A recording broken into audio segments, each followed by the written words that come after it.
সরকার গেছে, ক্ষমতা গেছে, চেয়ার গেছে, এবার কি প্রতীকের পালা? তৃণমূলের প্রতীক মমতা বন্দ্যোপাধ্যায়ের বেহাত হওয়া কি স্রেফ সময়ের অপেক্ষা? রাজ্য রাজনীতিতে তোলপাড়ের মধ্যে এখন সবথেকে বড় প্রশ্ন এটাই। দলের রাশ ইতিমধ্যে মমতা বন্দ্যোপাধ্যায়ের হাতের বাইরে বেরিয়ে গেছে। তৃণমূলের প্রতীকে জয়ী ৮০ জনের মধ্যে ৬০ জনই এখন বিদ্রোহী। বুধবার বিধানসভার স্পিকারকে চিঠি দিয়ে তাঁরা জানিয়েছেন তাঁরাই আসল তৃণমূল। আমরা তৃণমূল কংগ্রেসের প্রতীকে ৮০ জন বিধায়ক তারা নির্বাচিত হয়েছেন, তার মধ্যে ৬০ জন বিধায়ক আপাতত মনে করেছেন রীতিনীতি মেনে যে এটাই হচ্ছে এই অষ্টাদশ বিধানসভার ভেতরে প্রিন্সিপাল অপোজিশন, এবং আমরা তৃণমূল কংগ্রেসকে রিপ্রেজেন্ট করছি। এই প্রেক্ষিতে প্রশ্ন উঠছে, বিদ্রোহীদের এই আসল তৃণমূল কি এবার ঘাসফুলকে নিজেদের প্রতীক বলে দাবি করবে? 2022 সালে মহারাষ্ট্রে একনাথ শিন্ডের নেতৃত্বে উদ্ধব ঠাকরে শিবসেনা ছেড়ে বেরিয়ে গেছিলেন 2/3 বেশি বিধায়ক। এই শিবিরের আবেদনের ভিত্তিতে তাদেরই আসল শিবসেনা বলে ঘোষণা করে নির্বাচন কমিশন। শিবসেনার তীর ধনুক প্রতীকও পায় শিন্ডের আসল শিবসেনায়। বাল ঠাকরের তৈরি দল এবং তার প্রতীক দুটোই হাতছাড়া হয় ঠাকরে পরিবারের।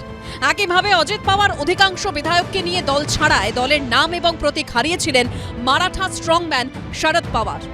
এবার এ রাজ্যেও কি তেমনটাই হতে পারে?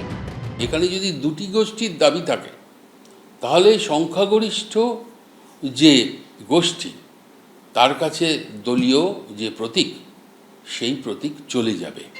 আর যদি 2/3 সংখ্যাগরিষ্ঠতা নিয়ে এই বিরোধী গ্রুপ আসে, বিদ্রোহী গ্রুপ আসে, তারা যদি নতুন কোনো সিম্বল দাবি করেন তাহলে সেটাও পেতে পারেন। এই কমিশনের কাছে অধিকার রয়েছে যে এই সিম্বল কাউকে না দিয়ে ফ্রিজ করে দিতে পারেন, অথবা দুই গোষ্ঠীকে নতুন নতুন সিম্বলও দিতে পারেন।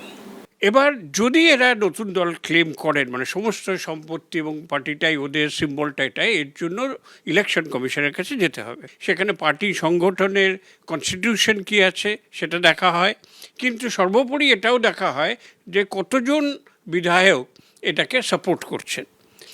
আর আরেকদিকে আরেকটা তত্ত্বাবধান যেটা থাকবে সেটা হচ্ছে কোর্ট, এবং সেটা চ্যালেঞ্জ হবে কি না। সুতরাং একটা লিগ্যাল ব্যাটেলের মধ্যে দিয়ে যেটা যাবে এ বিষয়ে আমার কোনো সন্দেহ নেই। আবার 1977 সালের নির্বাচনে কংগ্রেসের ভরাডুবির পর ইন্দিরা গান্ধী নতুন দল তৈরি করে নির্বাচন কমিশনের কাছে গাই বাছুর প্রতীক চেয়ে আবেদন করেন, কিন্তু নির্বাচন কমিশন সেই প্রতীক আর কাউকেই দেয়নি। তাহলে কি এরকমও হতে পারে যে ভোট রাজনীতি থেকে ঘাসফুল চিহ্নটি চিরতরে মুছে যাবে?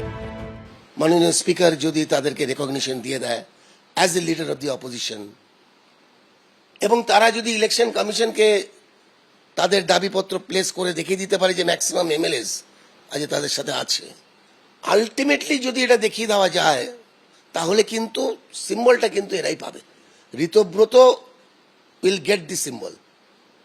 মমতা ব্যানার্জিকে কিন্তু সিম্বল হারাতে হবে। প্রতীক চিহ্ন জোড়াফুল কিন্তু আর মমতা বন্দ্যোপাধ্যায়ের থাকবে না, এটা আমি বলে দিতে পারি।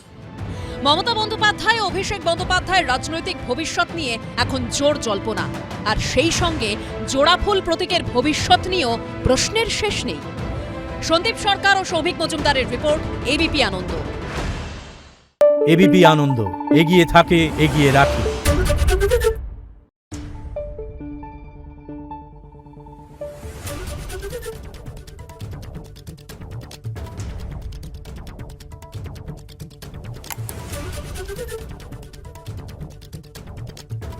Thank you.